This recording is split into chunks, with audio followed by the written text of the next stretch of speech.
Ever feel like you're just existing? Like the life you pictured is a million miles away, replaced by bills, obligations, and an annoying sense that you're falling further behind? I know I have. My name is Lester, I'm 42, and for the last year I've been living in my sister's basement, a pipefitter staring into the abyss. 41 hit me like a sledgehammer. One minute I'm 30 feet up on a skyscraper, wrench in hand, the next I'm flat on my back, heart hammering, convinced I'm about to die. That panic attack cost me everything. My job, my wife, my house, my pride. I ended up here in this cramped basement, drowning in debt and shame, a failure in every sense of the word. The worst part, seeing the disappointment in my kids' eyes, especially Chloe. She's only 11. One day she drew a picture of me small, hunched over, a little rain cloud over my head. "My sad daddy," it said. That picture, that simple, honest drawing was a punch to the gut, harder than any pipe I'd ever lifted. It was a mirror reflecting back all the ways I'd let them down, all the times I hadn't been there, too busy chasing a paycheck to be a real father. I tried ignoring it, burying myself in work, picking up extra shifts, anything to numb the feeling, to avoid looking at myself in the mirror, but the emptiness just grew bigger. The drinking didn't help either, just made the mornings that much harder, the shame that much heavier. Then I remembered something my old man, also a tradesman, always said. The work doesn't care how you feel. You show up, you do it. And I did, every damn day for 20 years. I was on a job site, half dead, nursing a hangover, and the realization hit me. This discipline, this unbreakable habit of showing up, it was a strength. It was the only thing that hadn't been taken from me. Maybe, just maybe, if I could apply that same grit, that same relentless focus, to rebuilding my life one day, one pipe, one weld at a time, maybe I wouldn't be sad daddy forever.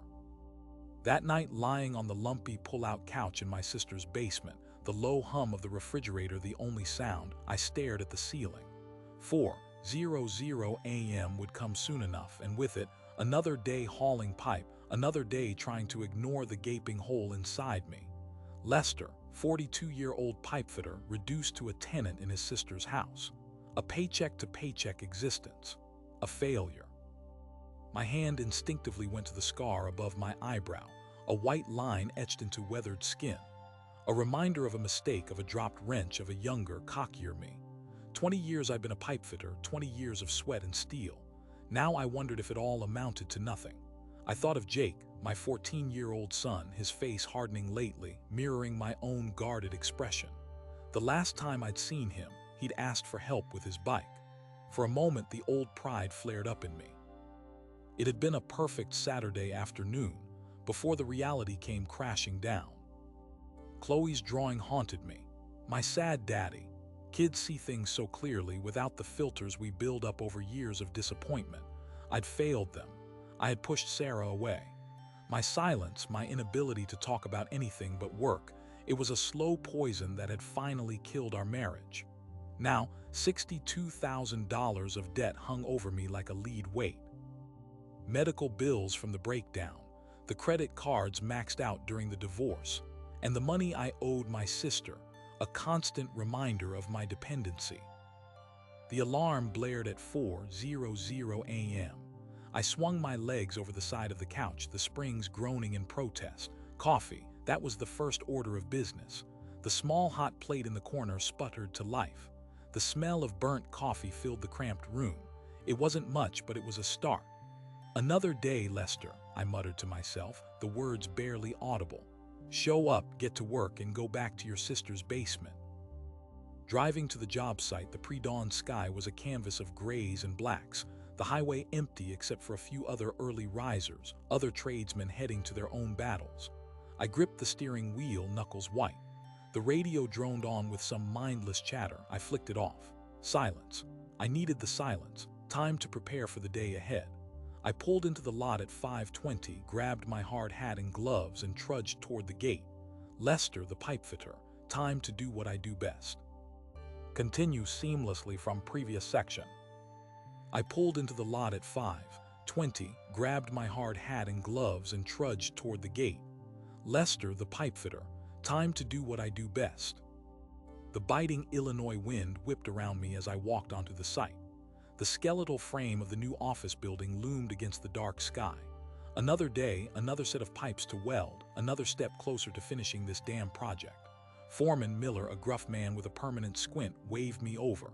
"Lester, you're on the North Tower today. Level 7, Section C blueprints are in the shack. Let's get to work." No pleasantries, just the job. That's how I liked it. Level 7. The climb was always the worst. My knees ached with every step, a constant reminder of my age. 20 years of this work had taken its toll on my body. My back protested with every lift, my shoulders screamed with every weld, but I kept climbing. One step at a time, just like everything else. Up here in the cold air, I could see the world stretching out below me, a blurry mass of lights and shadows. I had once felt on top of the world. Now I'm looking up from my sister's basement. A place I still consider home, and a place I hate. The hours bled together in a haze of sparks and sweat. Welding pipes, tightening bolts, checking measurements. The rhythmic clang of hammers, the whine of drills, the constant chatter of the crew. It was a symphony of construction, a brutal and beautiful ballet of men and machines. I moved like a machine myself, my hands knowing exactly what to do, even when my mind felt like it was miles away. At lunch, I sat alone in the shack, eating a sandwich my sister had packed for me. Ham and cheese on stale bread. It wasn't much, but it was enough, I think. Around 2:00 p.m., my back started to seize up. A sharp, stabbing pain that radiated down my leg. I leaned against a steel beam, trying to stretch it out. "You all right there, Lester?" a young apprentice asked, concern etched on his face. "Yeah, just getting old," I replied, forcing a smile. "It happens to the best of us." But the truth was, it wasn't just the physical pain. It was the weight of everything else, the debt, the shame, the constant fear that I was going to fall apart again. That this was my life now, back in my sister's basement. The drive home was a blur. The setting sun cast long shadows across the highway. My body ached, my mind was numb. $30 an hour, that's what I earned. $4,800 a month before taxes. Enough to keep my head above water, but not enough to truly live. $62,000, that's what I owed. A mountain of debt that seemed to grow taller every day. Back in the basement, the four walls began to close in around me. Jake and Chloe are coming Saturday. I need to get my head right. Be the dad they deserve, not a sad sack. That night, after a simple dinner of reheated leftovers, I sat on the couch, staring at the wall. I picked up a history book, trying to lose myself in the stories of ancient Rome, of emperors and gladiators. But the words swam before my eyes. I couldn't focus. My mind was a battlefield of regrets and anxieties. Sarah's face, Chloe's drawing, the memory of the panic attack on the high-rise. They haunted me, tormenting me. Around 9:30, I turned off the lights and crawled into bed. The springs creaked again as I settled in. Another day over. Another day closer to what? I stared up at the ceiling, unable to sleep. The darkness was a heavy blanket smothering me. Would I ever escape this? Ever escape the basement? Sleep came in fits and starts. Dreams of falling from scaffolding, the wrench slipping from my grip. Each time I jerked awake, sweat plastering my hair to my forehead. The clock on the nightstand glowed a malevolent green. 2:47 a.m. 3:12 a.m. 4:00 a.m. Time to get up. The routine was a shield. Coffee black, strong enough to stand a spoon in. Drive to the site, the pre-dawn sky a bruised purple. Work, the clang of metal, the hiss of the welding torch, the rhythmic turning of the pipe wrench. It was all I knew. It was all I had left. But today the routine felt different, heavier. Each movement was an effort, each breath a struggle. During lunch, I sat alone in the cab of my truck, staring at the dashboard. The engine ticked as it cooled. A crumpled photo of Jake and Chloe sat on the dash. Chloe's eyes, wide and innocent, seemed to pierce through me. "My sad daddy." The words echoed in my head, a relentless accusation. I had become the man I never wanted to be, a disappointment, a failure. That night I couldn't even pretend. The leftovers sat untouched on my plate. I didn't even bother with the history book. I just sat there, staring at the blank TV screen, the weight of my life crushing me. I thought of Chloe's drawing again, of the look on her face when she handed it to me.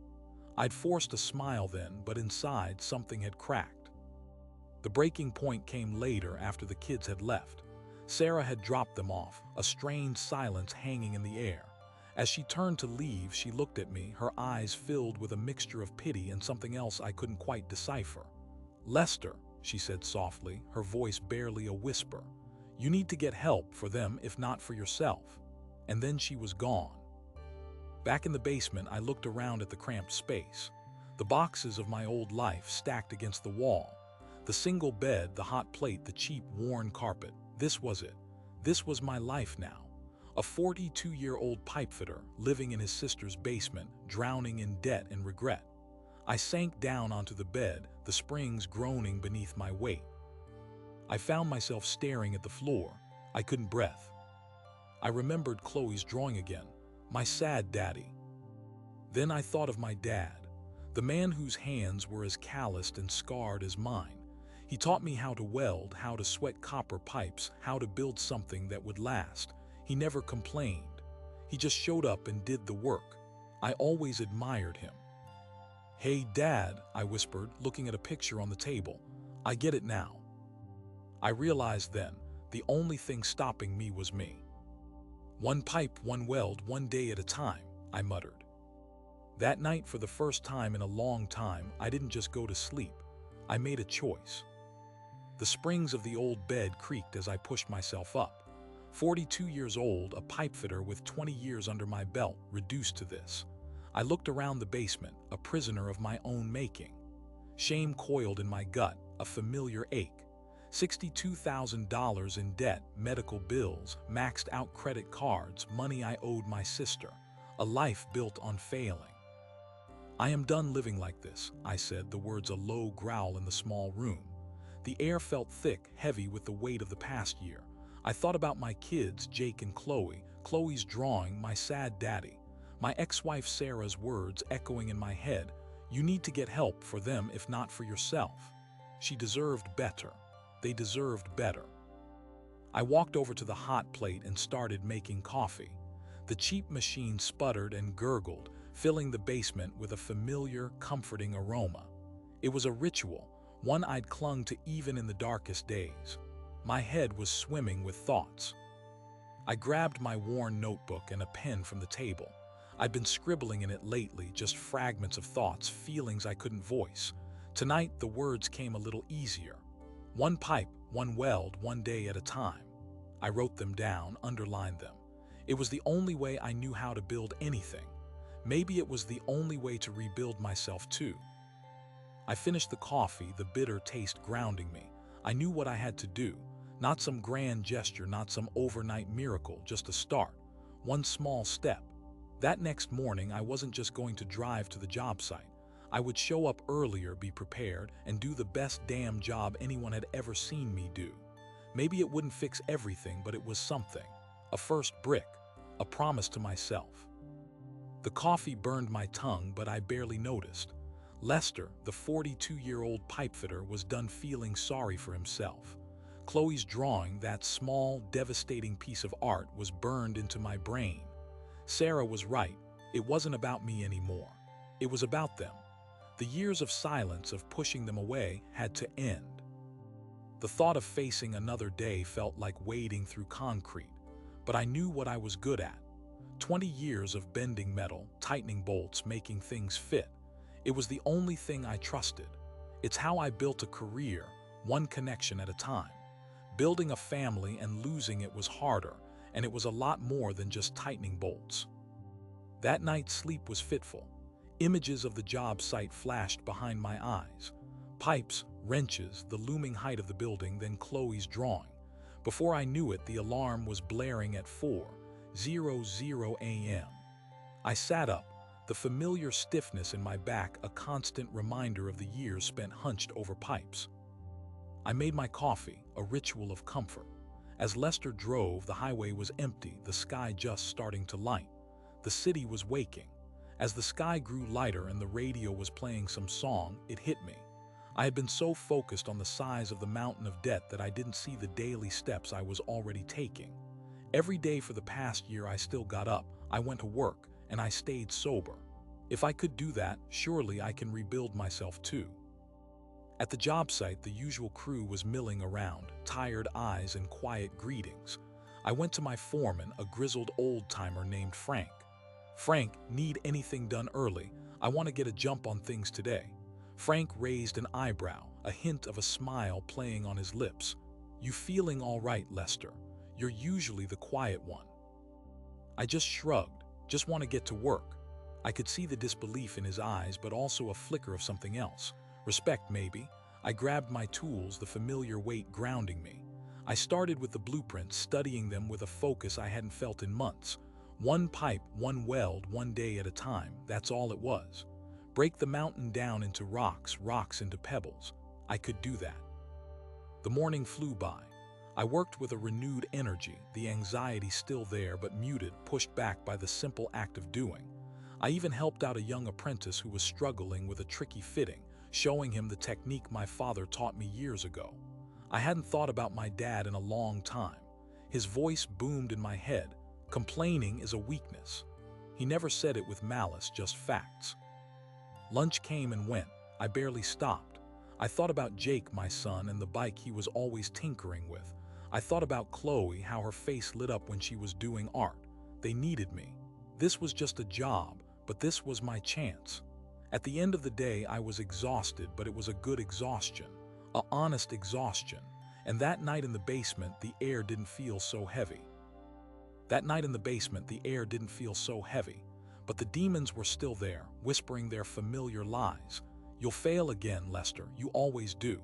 I sat on the edge of the bed, the worn mattress groaning under my weight. 42 years old, sleeping in my sister's basement. $62,000 in debt. A broken marriage. 2 kids who barely looked me in the eye. What had I become? The picture Chloe drew flashed in my mind, my sad daddy. That was the breaking point. That was the moment the numbness started to crack. I grabbed the small notebook from my truck's glove box, the one filled with scribbled poems no one would ever see. I flipped to a blank page and started to write. Not a poem, a promise. A promise to Jake, to Chloe, and most importantly to myself. I would get out of this hole. The words were shaky, but the intent was firm. One day at a time. One pipe, one weld, $1 paid. It wasn't much, but it was a start. I looked at the numbers in my head, the $4,800 a month I made, how much went to Sarah, how much to my sister for rent. I had to attack the medical bills first. Those were eating me alive.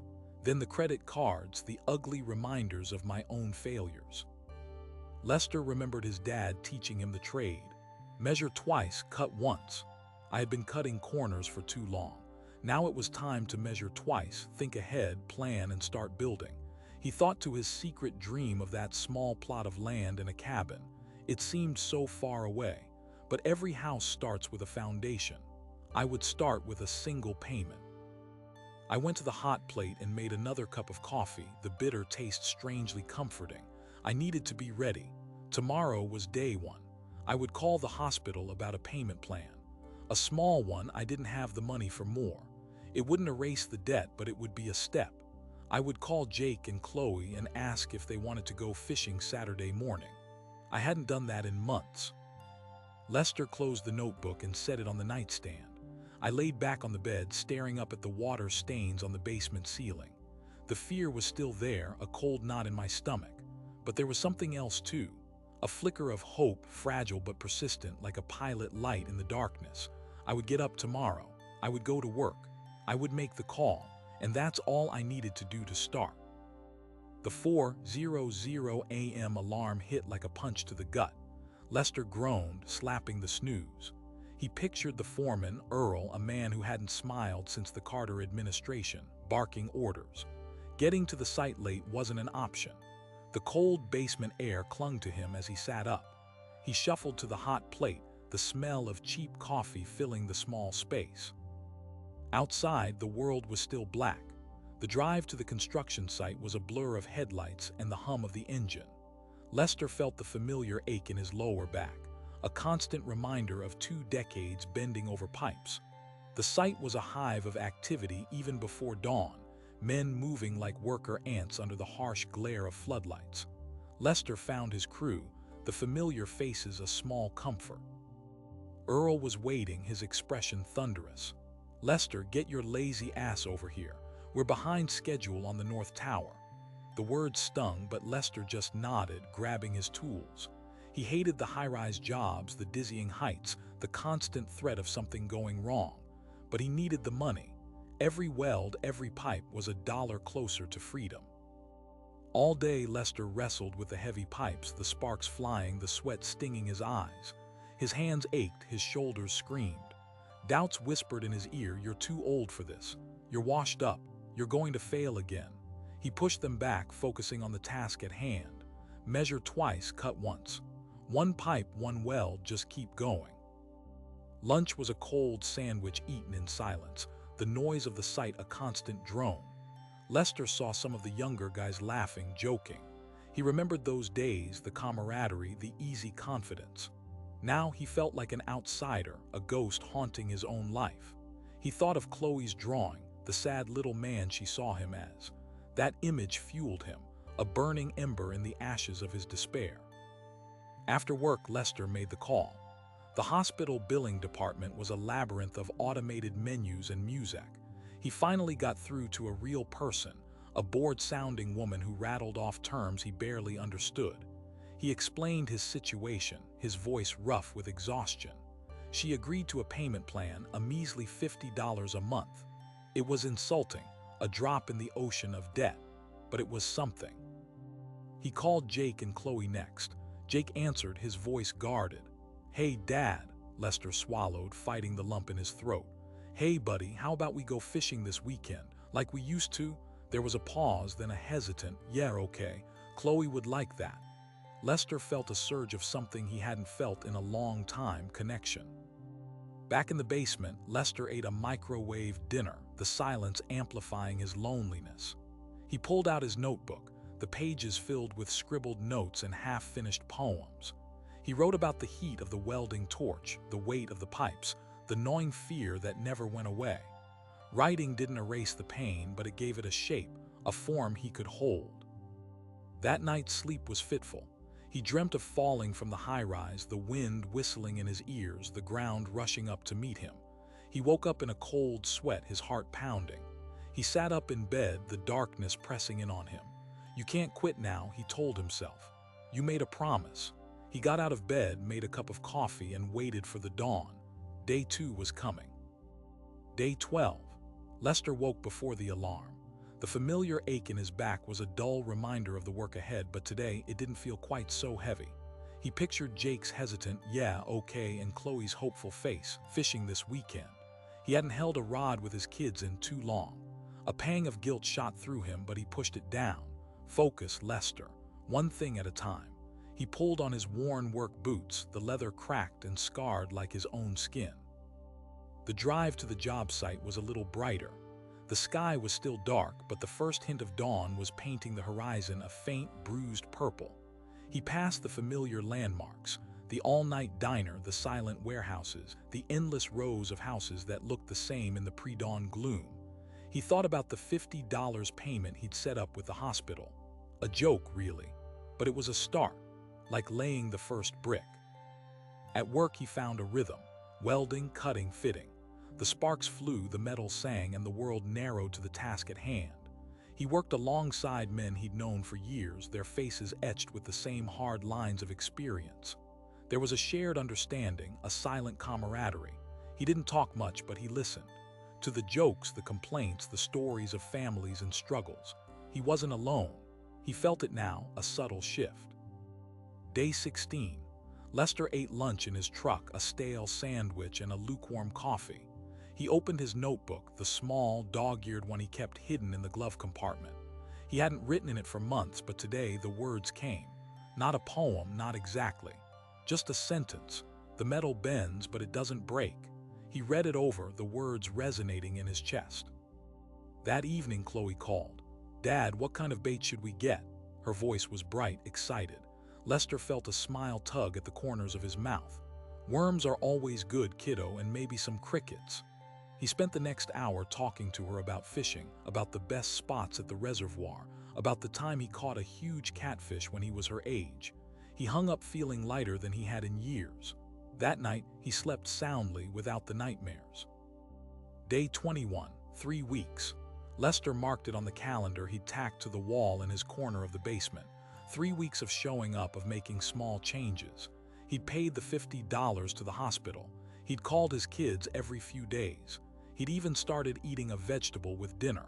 Small things, barely noticeable, but they were adding up, like drops of water filling a bucket. He looked in the mirror, his pale blue eyes staring back at him. He still saw the lines of worry, the weight of the past, but he also saw something else, a flicker of hope. He wasn't the man he used to be. He was broken, yes, but maybe, just maybe, he was being rebuilt. He tightened his grip on his coffee cup, the warmth spreading through his calloused hands. He had a cabin to build, not yet, but someday, one pipe at a time. Day 30, 1 month. Lester ran a calloused hand over his buzz cut, staring at the cracked mirror in the basement. His sister, Carol, had even said he looked better. She hadn't said it with pity, but with a cautious kind of hope. 30 days of waking up at 4 a.m., of pushing through the exhaustion and the shame. 30 days of choosing to build instead of crumble. He saw Jake this weekend. His son wasn't exactly chatty, but he'd actually looked Lester in the eye when he dropped him off. "Thanks for taking us fishing, Dad." It wasn't much, but it was a start. Chloe had been all smiles, chattering about the bass she almost caught. He felt a pang of guilt when he saw their worn-out sneakers, remembering how he'd always been too busy before. That would change. At work, even Foreman Miller had noticed something. "Lester, you seem sharper lately," he'd said, squinting, "like you're actually here." Lester just shrugged, but inside a small fire sparked. He was here, he was present, he was focused on the task at hand, connecting those pipes, ensuring the flow. And for the first time in a long time, he felt the flow in his own life too. He'd even started packing his own lunch again instead of grabbing whatever greasy burger was closest. A simple sandwich, an apple, small things, disciplined things like his father would have done. He still thought about Sarah, his ex-wife. He knew he had a long way to go to earn her respect, or maybe even just her understanding. But he was trying. He knew he couldn't change the past, but he could damn well shape the future. He'd even picked up an extra shift, another $240 in his pocket. That money was going straight to his sister. He checked his bank account on his phone during his lunch break. The numbers were still grim.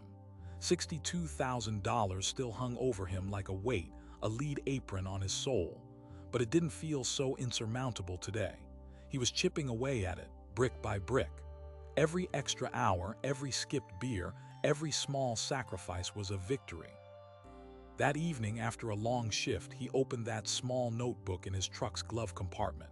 He hadn't written anything else since that one sentence, but tonight, another thought surfaced. The metal bends, but it doesn't break. Neither do I. He wrote it down, the words solid on the page. He wasn't a failure. He was a pipefitter, and he was building something himself. Lester started waking up earlier, 3:30 a.m., not because he had to, but because he wanted to. He brewed his coffee, black, strong, and headed to the reservoir. The air was crisp, the sky barely hinting at dawn. He didn't bring a rod, not yet. He just sat on the bank, watching the water. The quiet was a balm to his soul. It was his version of meditation, a blue-collar sanctuary. He thought about his father, a man of few words but unwavering routine. Lester had dismissed it as stubbornness back then, but now he saw it as strength, a framework to build a life on. His dad would have been proud to see him at it, even with just a simple cup of joe. He replayed Jake's face when he showed him how to fix his derailleur after school one day, and the pride shone through. Work wasn't easier, but it was different. Lester focused on the details, the precise angle of a weld, the perfect fit of a pipe. He remembered a foreman from years ago saying, "Anything worth doing is worth doing right." He'd rolled his eyes then, but now those words echoed in his head. He caught himself whistling softly at work. It wasn't a happy tune, but it was there, a sign of life. "You seem lighter, Lester," a younger guy, maybe 25, said during a break. Lester just grunted, took a drag from his cigarette. Less likely to bite my head off anyway. Lester chuckled, a low rumble in his chest. He hadn't realized how much of a dark cloud he'd been. He felt the need to fix it, just trying to be a better man kid. He started making plans with his kids again, little things. A pizza night with Jake, a trip to the park with Chloe. He'd even offered to help Jake with his science project. He braced for rejection, but Jake had just shrugged and said, "Sure, Dad." Chloe, on the other hand, threw her arms around him. "I'm happy to see you more, Daddy." Those little victories fueled him. He started paying closer attention to his debts. He marked each payment on a calendar in his basement room, a small X over each day. It wasn't much, maybe $100 a week to his sister, $50 to a credit card, but it was progress, visible progress. The debt was a mountain, but he was climbing it, one small step at a time. He knew he had a long way to go, but the feeling of hopelessness was starting to recede, replaced by a quiet determination. One pipe, one weld, $1, one day. He was building. Day 60, 60 days of showing up, 60 days of choosing to fight. The change wasn't explosive, it was slow and steady, like watching a tree grow. Lester felt it most at work. He wasn't just going through the motions anymore.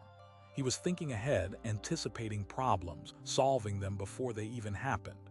His experience, those 20 years sweating over pipes, was finally paying off again. The foreman, a wiry guy named Ray, pulled him aside. "Lester, I need you to take the lead on the Miller job next week." Lester just looked at him, surprised. The Miller job was a big one, complex, high profile. It was the kind of job he used to run without even thinking. "You sure about that, Ray? I've been out of the game for a minute." Ray clapped him on the shoulder, a rare sign of affection from the man. "You're the best pipe fitter we got, Lester. You've earned it." That night he told his kids about the promotion. Jake barely looked up from his video game, but Chloe's eyes lit up. "That's amazing, Dad." She hugged him tight. "I knew you could do it." That hug felt like more than just affection. It felt like forgiveness. He still had a long way to go, a lot to prove, but he was moving in the right direction. Evenings in his sister's basement were still a struggle. The cramped space, the boxes of his old life staring back at him, but it wasn't the same. He started sketching out plans for the cabin, just rough ideas scribbled on scrap paper. A small space just big enough for a bed, a wood stove, and a window looking out at the trees. A place to be alone but not lonely. A place to build something that was truly his. He was making progress on the debt too. Another $100 to his sister, another $50 to the credit card.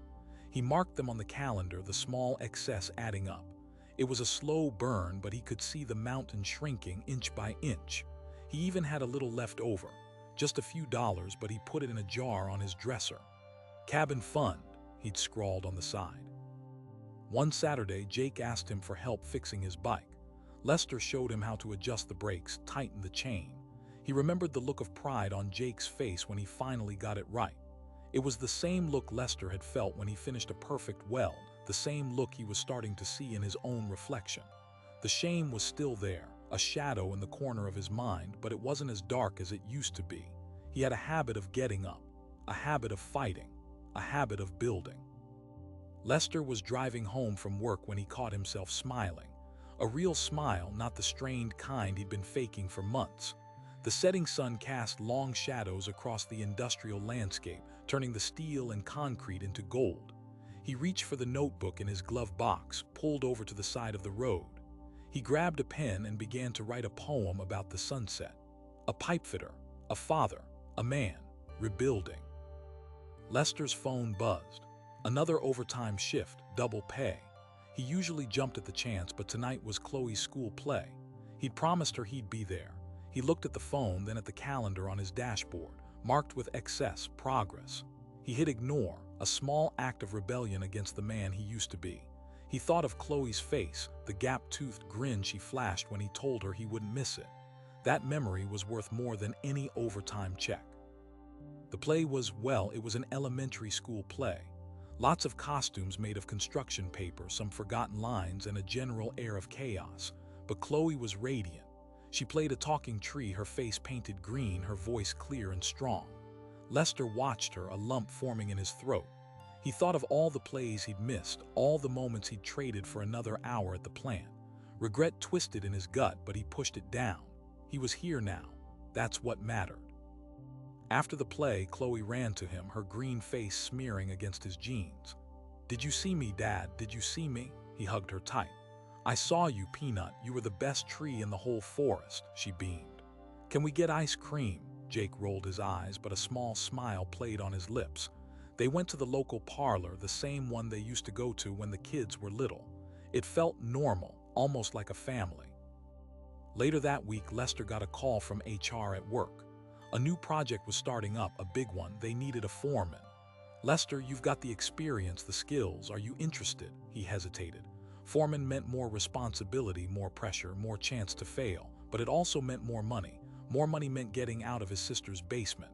More money meant paying off those debts faster. He took a deep breath.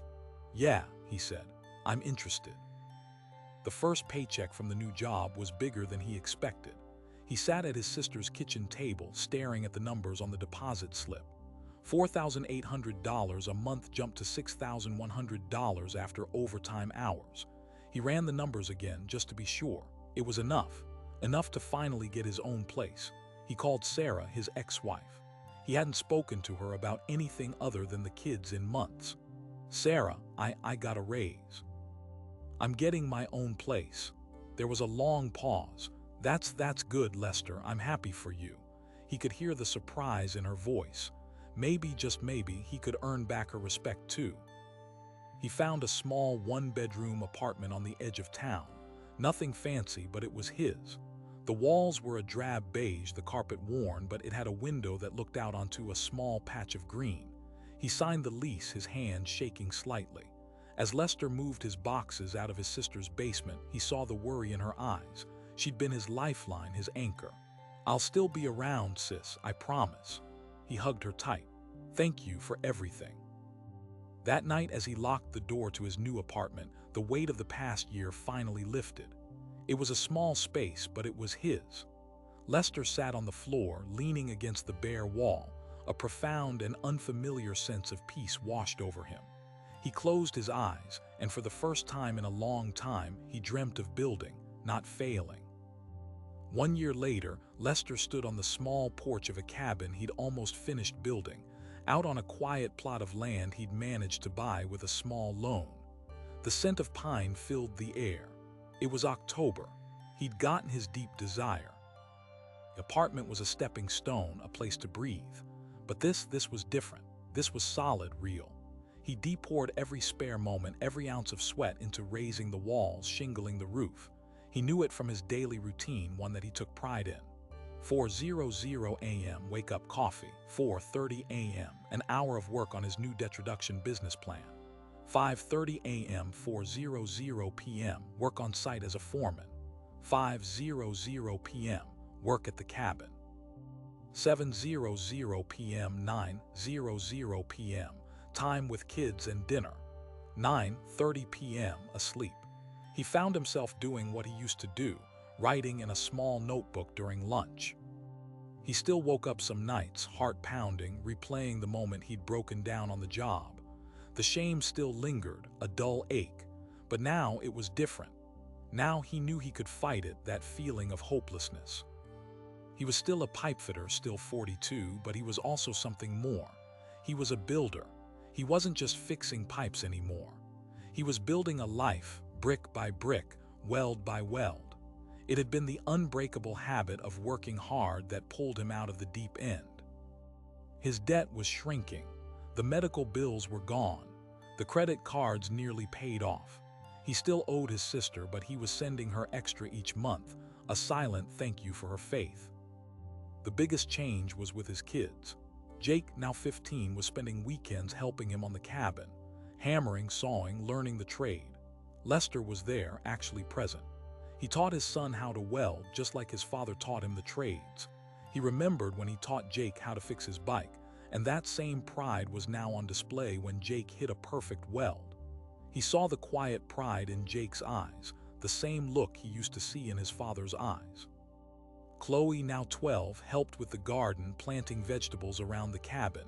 She still drew, but her pictures were different now, brighter, showing him smiling. One Sunday, Sarah came out to the cabin with the kids. He hadn't expected it. She walked around, taking it all in. The smell of pine sawdust, the half-finished porch, the vegetable garden. He watched her, his heart pounding. It's good, Lester," she said softly. "You've done good." He just nodded, unable to speak. He watched the kids playing in the garden. He felt his fear start to leave. His daughter ran up to him and hugged his leg. "Daddy, are we going to live here?" He swallowed hard, blinking back tears. He looked over at Sarah, who just nodded and gave a slight smile. "Maybe someday, kiddo. Maybe someday." His deep desire to provide for his kids finally felt within reach. The scars on his hands were still there, a roadmap of his life. The scar through his eyebrow still tingled when the weather changed. But now they were reminders of his strength, not his failure. The cabin wasn't just wood and nails. It was a testament to his grit, his resilience, his unbreakable habit of showing up, even when he didn't want to. His surface goal had been achieved. The old Lester would have kept everything bottled up, afraid to show weakness. But that day, standing on the porch of his cabin with his kids laughing in the garden, he allowed himself a small smile.